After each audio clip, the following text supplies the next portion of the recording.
Capstone 4.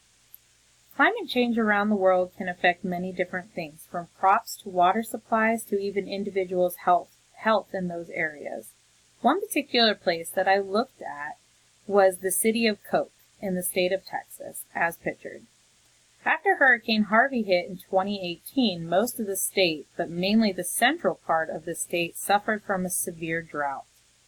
There were 53 counties declared in the drought, according to Jones from 2019.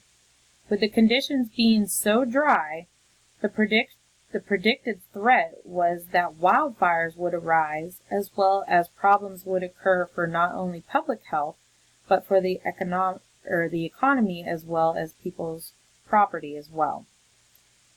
If rainfall were not to come, the ground would not be able to produce the crops that are needed for food, as well as produce and nutrients into the Earth's air and atmosphere to provide a clean living environment for humans as well. Bodies of water could dry up, and there wouldn't be any water for daily use as well. It would need to be brought in from other cities. Counties where, for rising costs, as well as demand for items. Some solutions on this matter would be to conserve that those areas have such water. But Texas has put plans in place to have a pipe system tunneling through areas to bring water to those dry regions. But it is only a matter of time before the water runs out.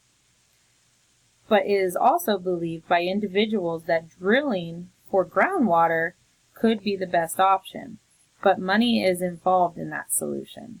So there is hope that this area will eventually see rainfall to help in the matters, or get enough money together to start the drilling process to seek out more water sources for the crops and for human everyday life.